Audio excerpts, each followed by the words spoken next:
Les voy a hablar ahora de la importancia de la evaluación subjetiva en niños con hipoacusia sindrómica. Nosotros ahora nos estamos introduciendo en el terreno de las patologías, así que ahora vamos a empezar a hablar de los síndromes que vemos, que son de sencillos, más complejos, que implican una complejidad realmente en los niños que evaluamos. Un niño con hipoacusia sindrómica es un niño que tiene una característica personal determinada, tiene determinadas características físicas, tiene signos y síntomas, tiene estigmas físicos, tiene alteraciones anatómicas, puede tener malformaciones sencillas, simples o múltiples. Acompaña un retraso madurativo. Es un niño que cuando llega a la consulta ya lo vemos distinto, lo vemos diferente. Y observamos su conformación craneana, sus manitos, su postura, observamos su cara, observamos sus facies peculiares. Es decir, este es un niño que, más allá de la complejidad del cuadro, ya lo vemos distinto, ya lo observamos con sus características diferentes y personales. Niños que presentan un retraso madurativo, que presentan una dificultad en el diagnóstico audiológico. ¿Por qué? Porque cuando el niño nace, tiene determinadas características. Su supervivencia tiene que ver con intervenciones médicas, con intervenciones quirúrgicas tal vez, que van alargando y prolongando las evaluaciones audiológicas que nos lleven a un diagnóstico temprano. Entonces todas estas situaciones hacen a la consulta y a los tiempos que se van alargando en el desarrollo de ese niño.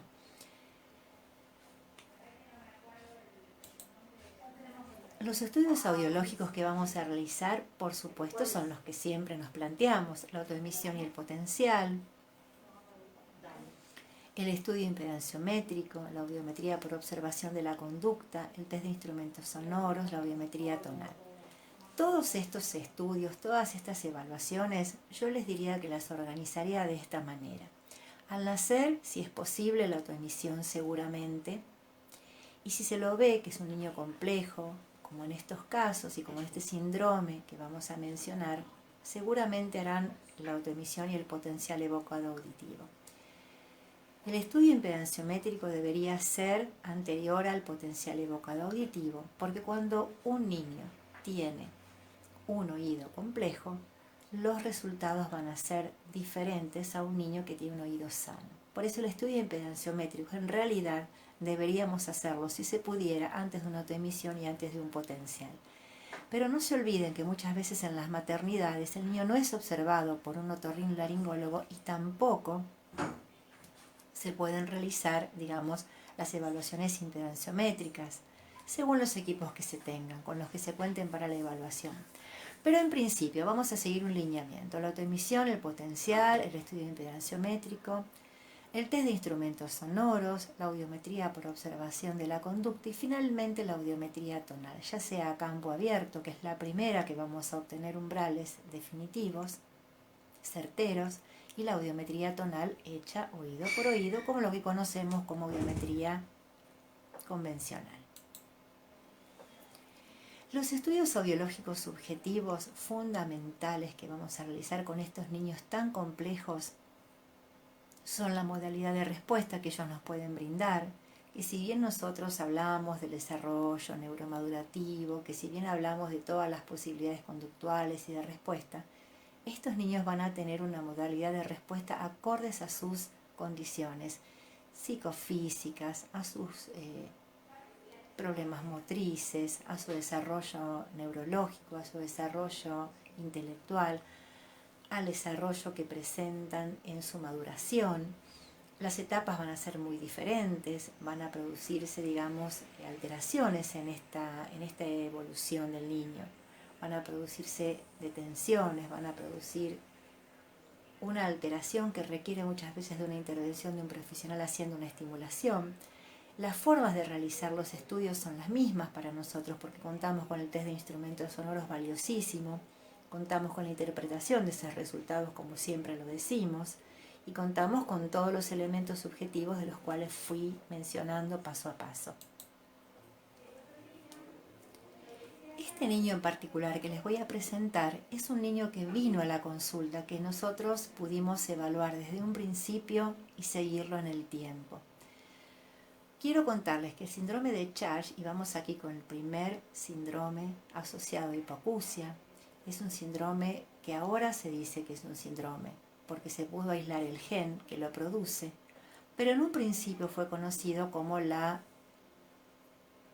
asociación de Charge. ¿Por qué? Porque se asociaban todos estos elementos, estas patologías, estas características para determinar que era un síndrome de Charge.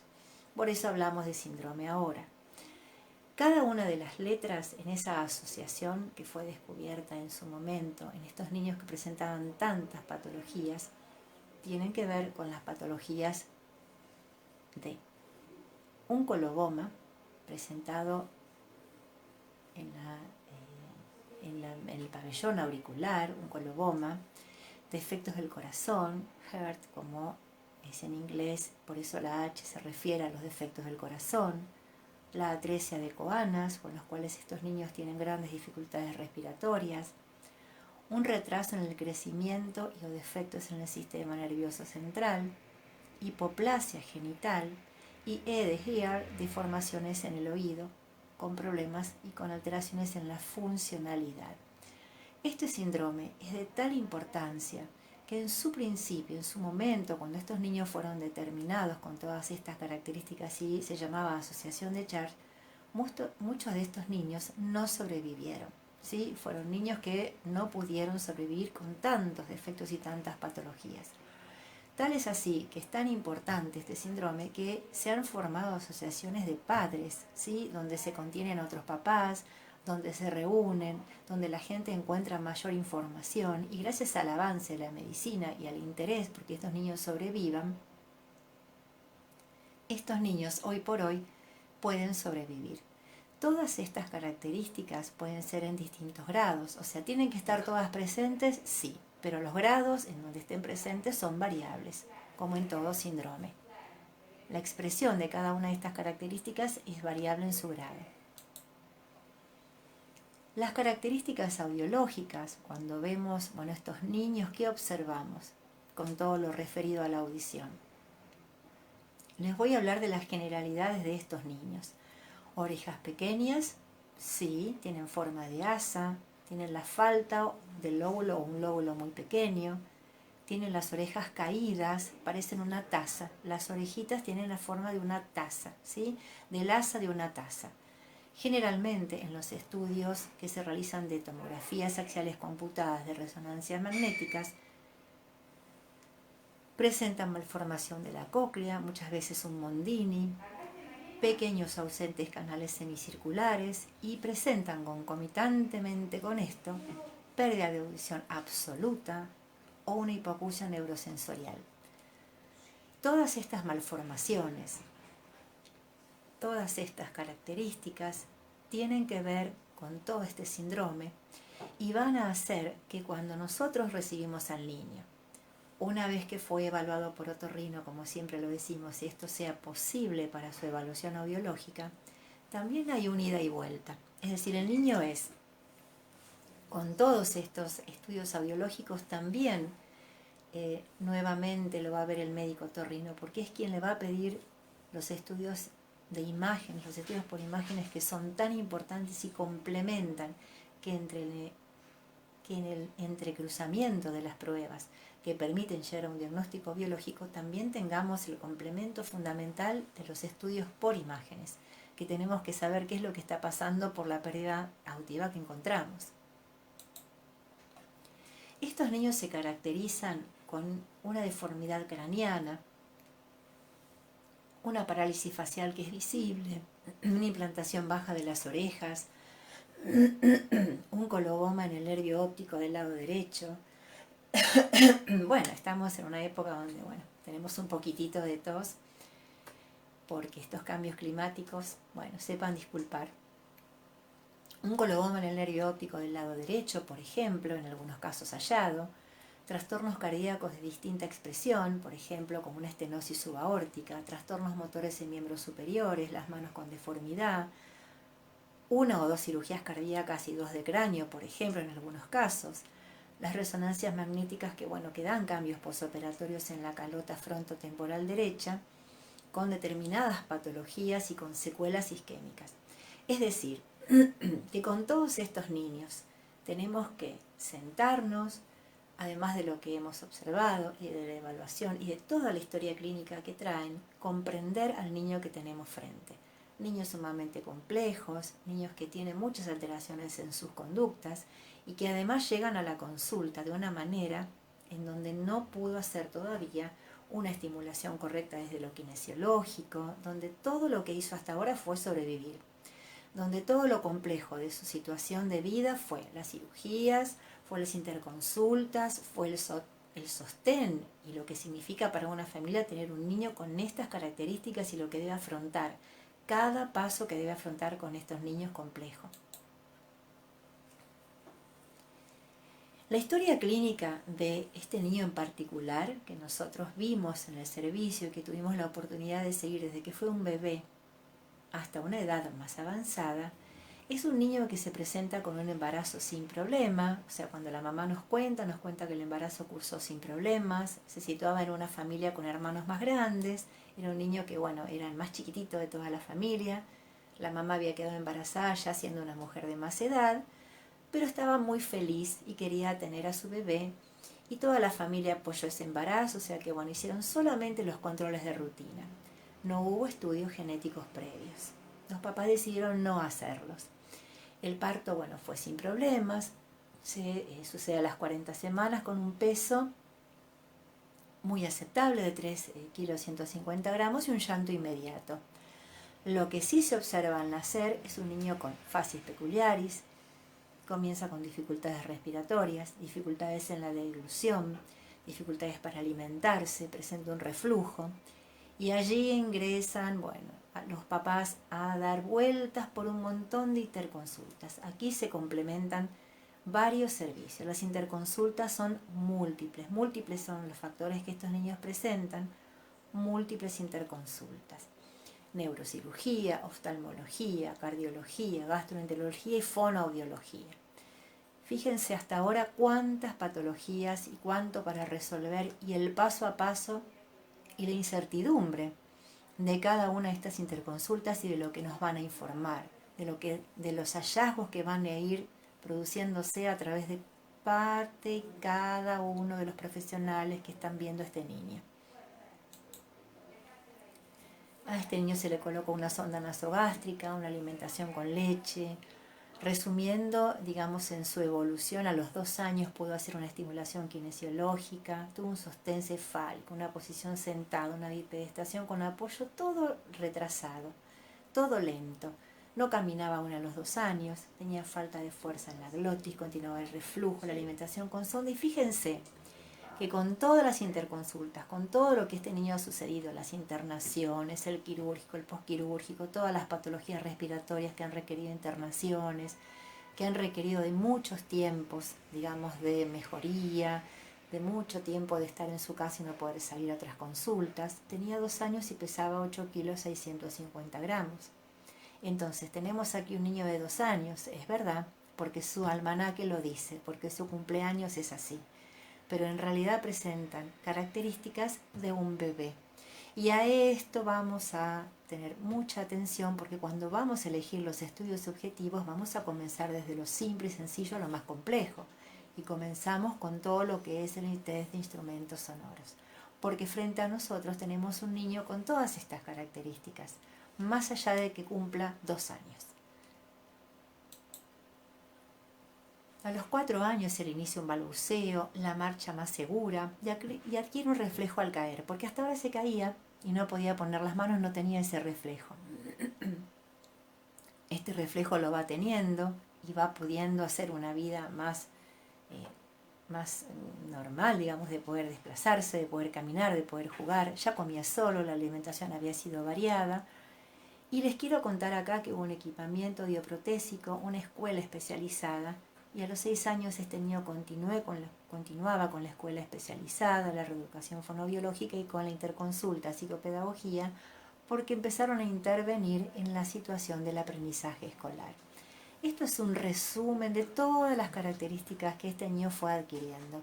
Si uno se sitúa en tiempo y forma, ve que las evoluciones van siguiendo su paso a paso.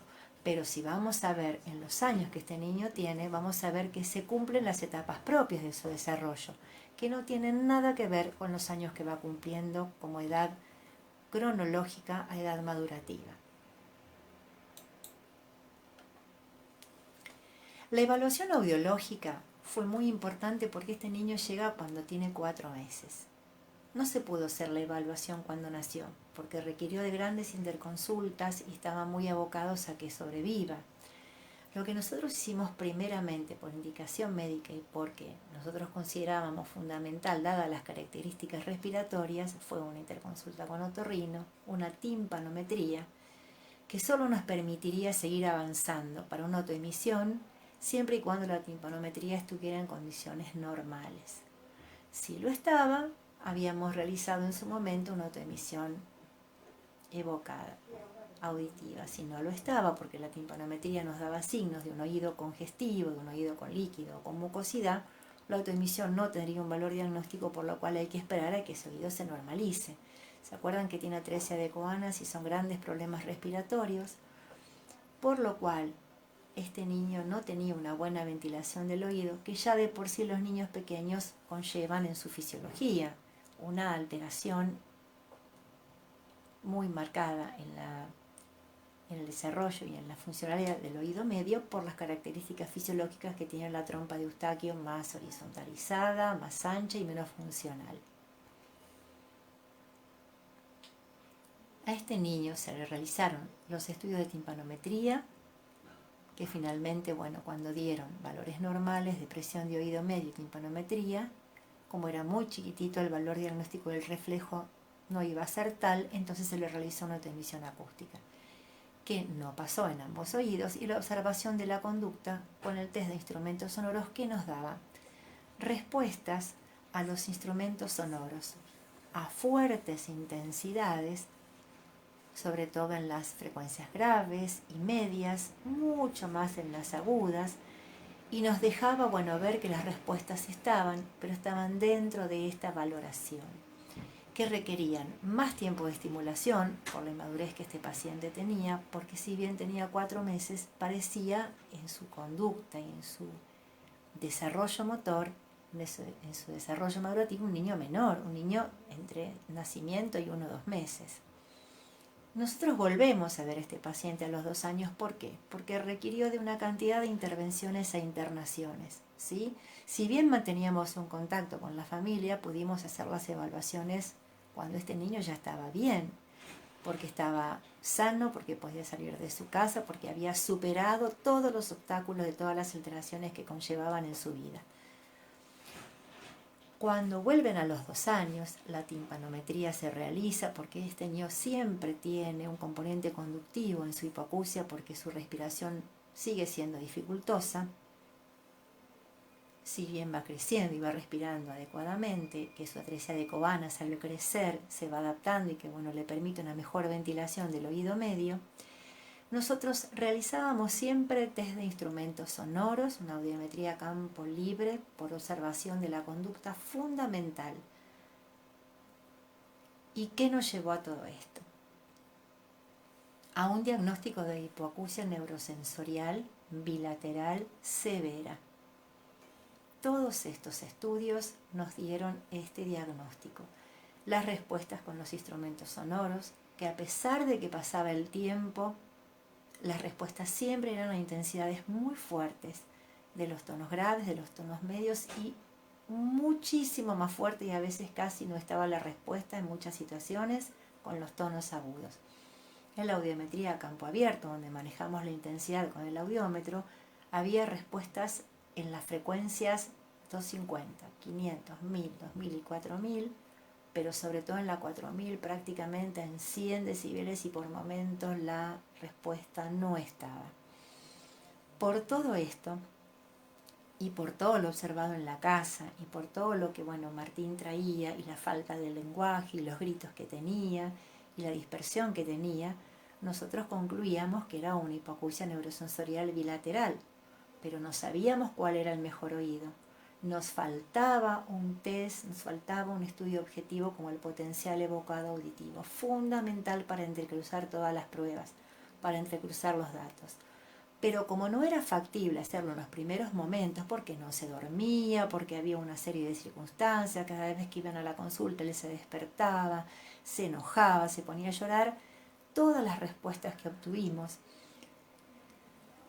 toda esta orientación frente a la hipoacusia que este niño presentaba, lo obtuvimos con todos los estudios subjetivos, hechos de manera correcta y de manera certera, y las respuestas fueron inequívocas. Este niño tenía una hipoacusia neurosensorial, por lo cual pensamos en una selección de autoamplífonos.